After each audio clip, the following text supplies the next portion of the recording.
In investigating this story for Official Detective Magazine, I had ample opportunity to observe the ruthless precision of those split-second calculators of the criminal world, the big-time armed robbers.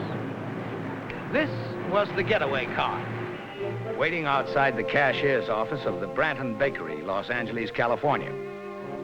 The prospective haul, the combined weekend receipts of all the drivers in the area, a fortune, being readied for pickup and bank deposit by armored car. First one that touches an alarm or makes a sound gets it. Come on.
We can't take this car here.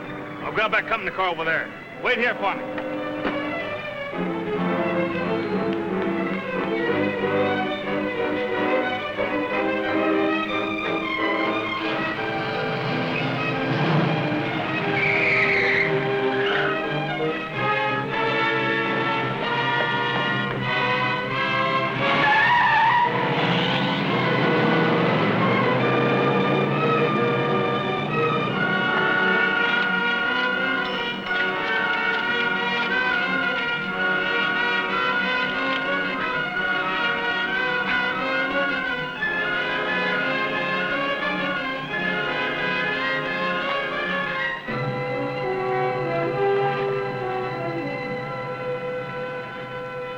I don't know how you feel about it, but this day duty is pretty dull, if you ask me. The duller it is, the better I like it. Guess I'm getting old. Attention, all cars. Armed robbery at the Branton Bakery, East Avenue and 10th. Car 7, take the call.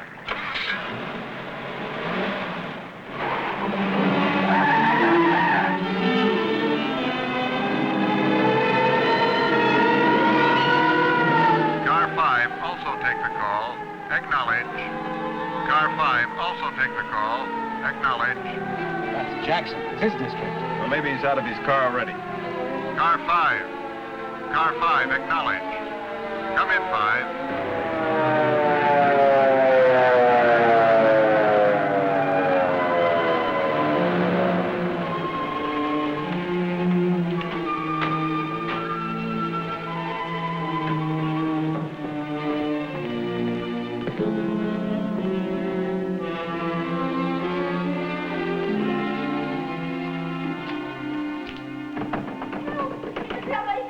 Just a minute. Just a minute.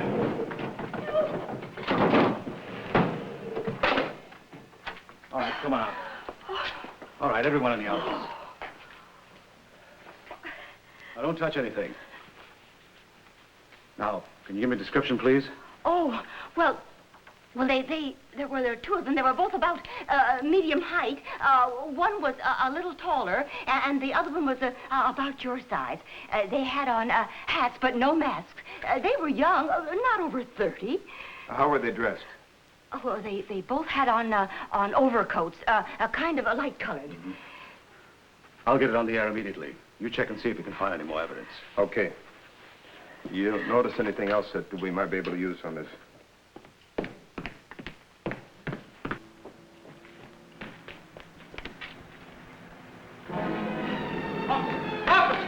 Car 5 must be in the area.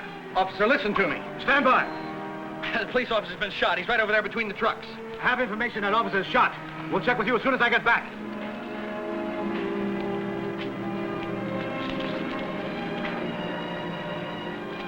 Jackson. 3 men.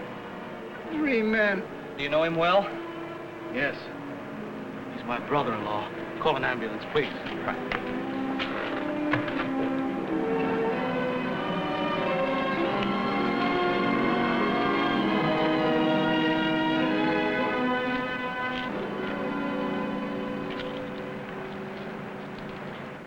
Although numbed by the shock of the wounding of his brother-in-law, Officer Crow systematically went about his job, getting a complete description of the stolen bakery car on the police wire, covering the entire area for the slightest piece of telltale evidence.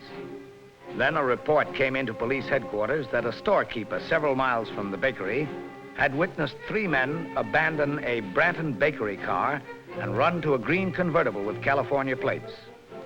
An all-points bulletin immediately went out that the green convertible was carrying 3 men wanted for shooting a police officer.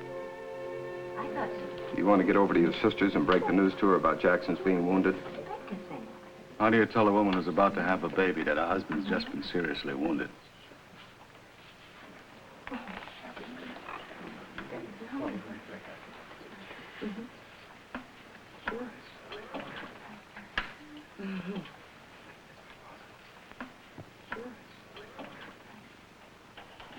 This belong to somebody in this office?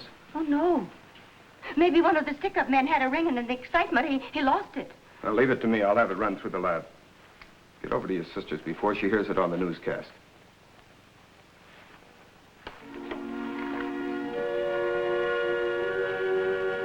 Officer Crow faced up to the grim duty of informing his sister of the shooting of her husband. Crow and his brother-in-law were exceedingly close, both having joined the force and worked together on many cases. This made Officer Crow the more determined to solve the holdup and the shooting.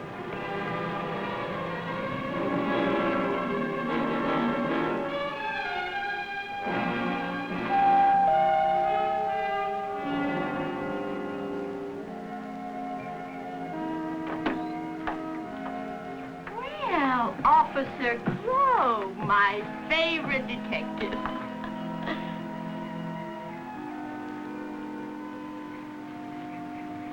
What's happened to Larry? He's been wounded, honey. The Branton holdup. The holdup in the bakery. He was the officer shot. The radio announcer said, seriously wounded. Sit down, honey. Come on now, pull yourself together. The kids are at school. I'll leave a note. You go get your coat and purse. I'll leave a note for the kids.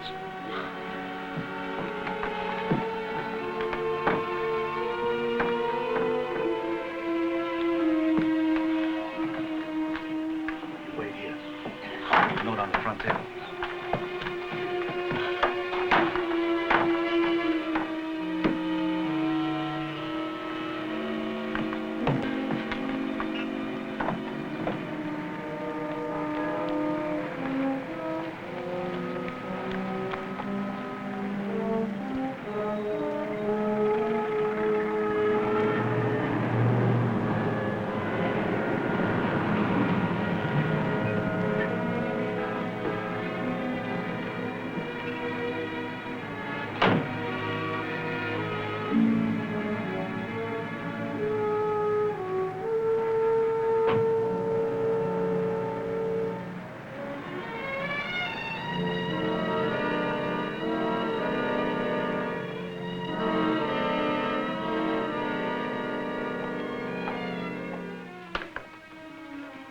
Doctor, can you tell us where Officer Jackson is? We're preparing him for surgery. Can I see him, Doctor? I'm afraid it wouldn't do any good. He's under a sedative. It's imperative that we operate immediately. I've already placed a call for his blood type. Excuse me, please.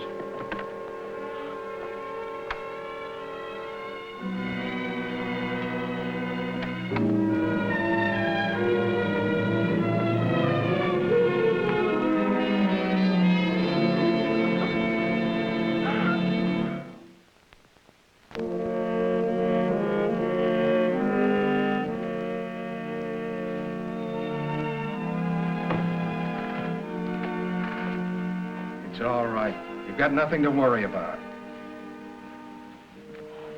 Thank you. Thank you, Doctor.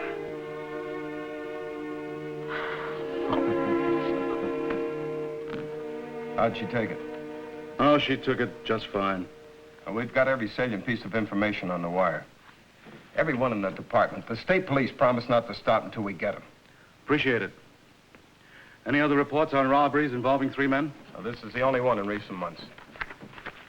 Well, this time they made a mistake. I don't care what kind of pros they are, how tough they are. I'm gonna get them. I'm gonna get every one of them. Morning, Captain. Crow, I think for the benefit of everybody involved that I'd better take you off this case. Oh, forget my little speech, Captain.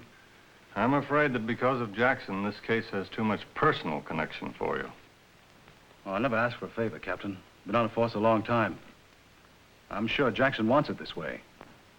I know if the situation were reversed and I was lying in the hospital, I'd want Jackson in there pitching for me.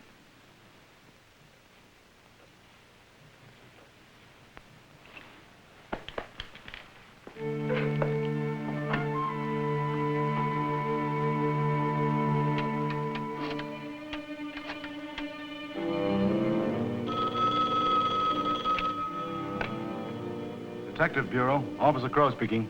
Crow, meet me in 10 minutes on a corner of Union and 10th Street. I've got some information for you. Who is this speaking? You'll know me when you see me. This is a reference to the Jackson shooting.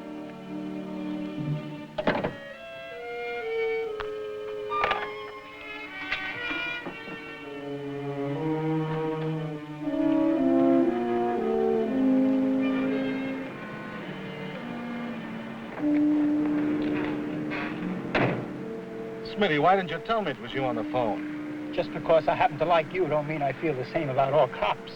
Will you give me a break? The department gave you a break. When you talk to Minuit.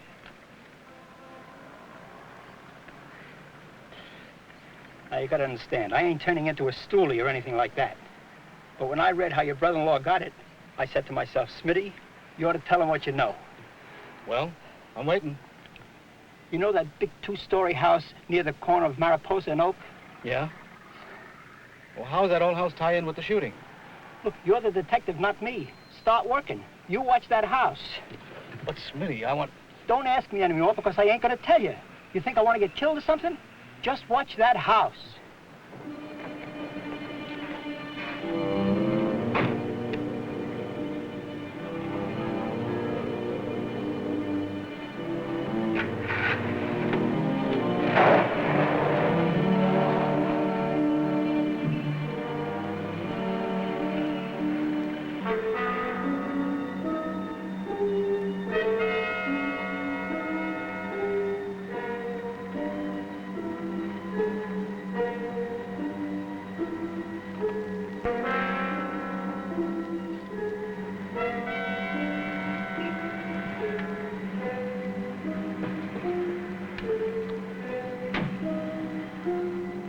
That makes 7 of them so far. What's it look like to you? Can't figure. All I know is that Smith was scared to death. He never would have told me to watch this place unless there was a tie-in with the holdup. Well, I'll get on the radio and get some help. Car 7 requesting assistance, Mariposa and Oak, for a stakeout regarding Jackson shooting. Think the boys are in the back yet? I hope so. Well, here goes. Yeah? Police officers. 20 on High Southern and then 4th Jamaica. You're all under arrest.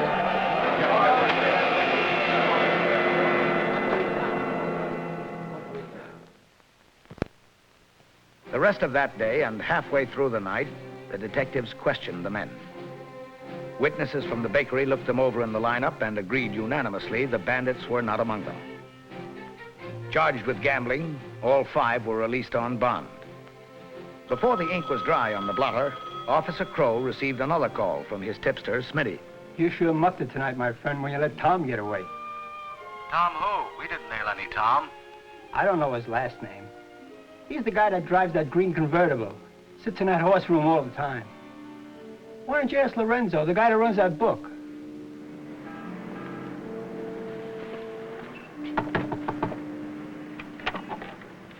We want to talk to you, Lorenzo. Now, come on, copper. You don't think I'm silly enough to be running after yesterday. Maybe you can help us on another matter. Like you helped me? Look, Lorenzo, we didn't come over here yesterday to break up a horse room. We're looking for something much bigger. You're not going to gain anything by getting unpleasant. You know a guy by the name of Tom who plays the horses? Drives a green convertible? Oh, sure. He's a real nice guy. He runs a store of some sort. He only shows up once in a while. Loses a little money. Know his last name? No. But I met him at a party the other night with a girl I know by the name of Mary Grant. Keep talking. Well, what else to tell you? This girl was there and had this fellow with her. That's all I know.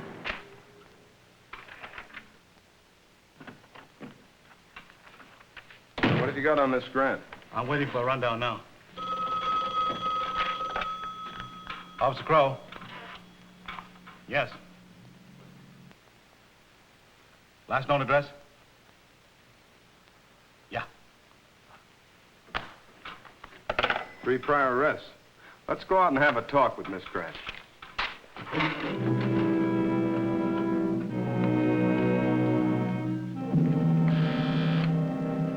Yeah? Police officers.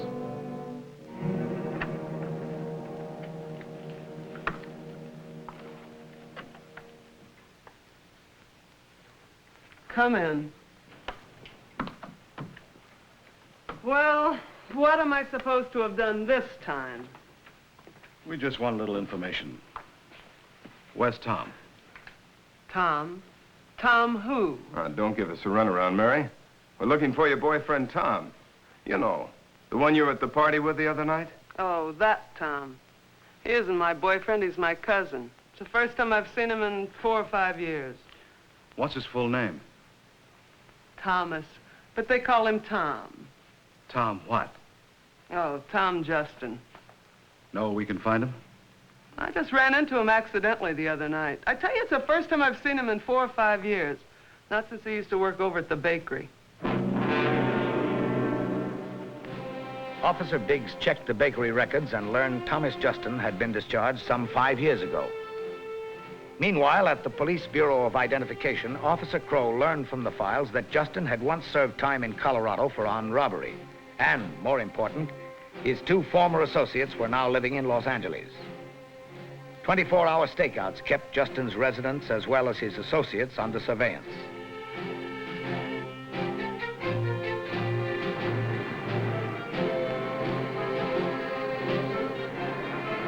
On the second morning, Justin and one of his friends were followed to the Henderson Savings and Loan Association.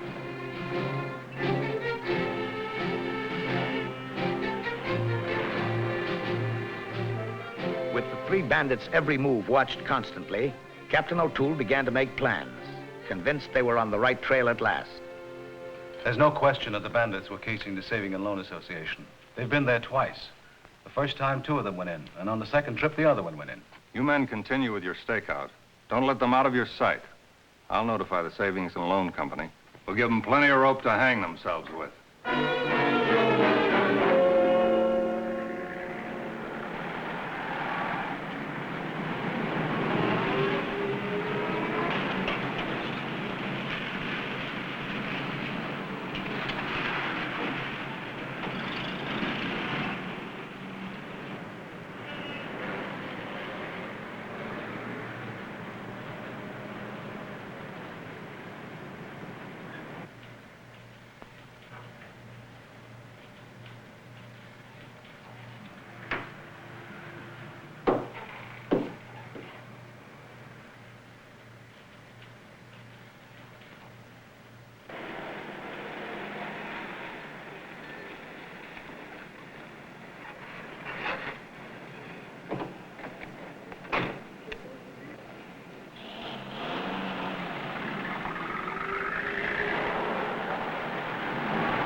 gun.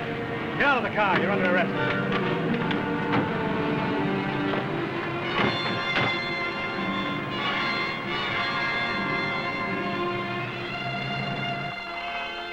Okay, folks, this is a stick-up. Drop your guns. Drop your guns. Put your hands on your heads.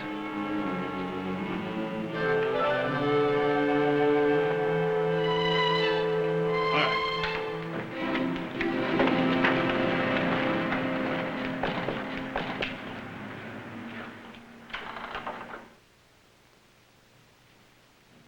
Put your hands on the desk.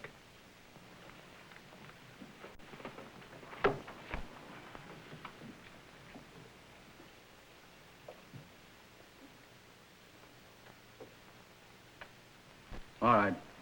Take him off the desk.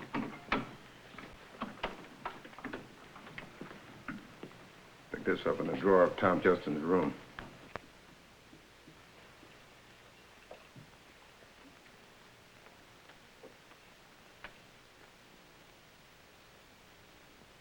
The right ring, but with both initials.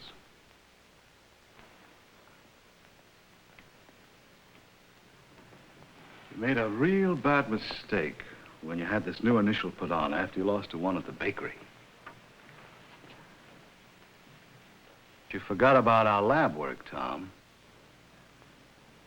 Police laboratory technicians definitely established by scientific comparison that the initial found in the bakery was from Tom Justin's ring. The metallic test from the solder on the initial and the solder on the ring matched perfectly, as did the basic material test between the initials T and J. There was no question that the initial found in the bakery originally came from Tom Justin's ring. All three men were charged with armed robbery and assault with a deadly weapon with intent to commit murder. Tom Justin and his accomplices were convicted on both counts and sentenced to imprisonment, with the recommendation by the court that they should not be admitted to parole at any time. Officer Jackson recovered from his wounds and has returned to the force with his brother-in-law. So ended the case of the Big Three. Next week, we'll bring you another dramatic and actual crime report from the files of Official Detective Magazine.